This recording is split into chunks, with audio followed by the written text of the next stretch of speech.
सभे मगहिया भाई बहन के भूलेटन काका के राम राम आतिन मगहिया खबर में सुनथिन देश दुनिया के खबर।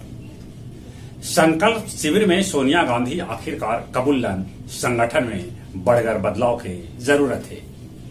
कोरोना के चलते देश के 15 राज्य में 4,972 स्कूल बंद कर देवल गए।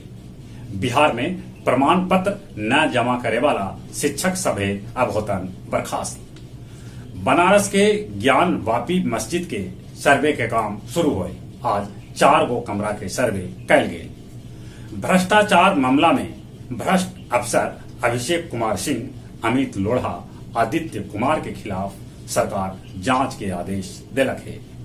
मध्य प्रदेश के ऊना जंगल में करिया हरिन मारे वाला शिकारी सभे 3 गो पुलिसकर्मी के गोली मार के कर दिलन निर्मम हत्या। दिल्ली के मुंडिका इलाका में एगो 4 मंजिला इमारत में आग लगे से 27 आदमी के है मौत के खबर, तब 29 आदमी अभियो लापता हथन। 2 गो फैक्ट्री मालिक के गिरफ्तार करे के दावा कर रहा है दिल्ली पुलिस। जम्मू के कटारा में बस खाई में गिरे से 4 आदमी के मौत के है खबर। रूस यूक्रेन के बीच लड़ाई के आज 80वां दिन है। रूस लगातार यूक्रेन पर हमला कर रहा है, ता यूक्रेन भी रूस के ऊपर हमला करे से बाद न आ रहा है। ईरान में महंगाई के खिलाफ प्रदर्शन करे पर 22 लोग के गिरफ्तार कर गए है। श्रीलंका के नयका प्रधानमंत्री रानिल विक्रमसिंघे भारत के प्रधानमंत्री मोदी के शुक्रिया कैलन है, कहे से कि भारत श्रीलंका के मदद पहुंचा रहा है। मास्क ट्विटर खरीदे के बाद पर फिलहाल रोक लगा दिलन है। यूएई के राष्ट्रपति शेख खलीफा बिन जायद के निधन हो गए। वो 73 वर्ष के हालत।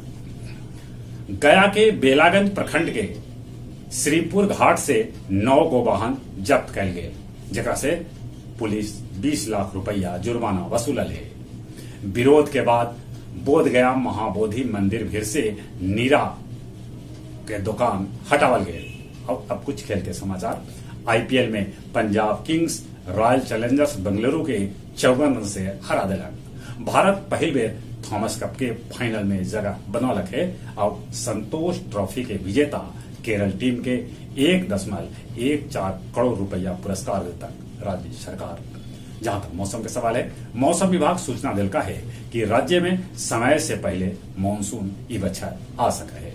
8 से 10 जून के मानसून बिहार में पहुंच सका है। केरल में 27 मई के मानसून दस्तक देता।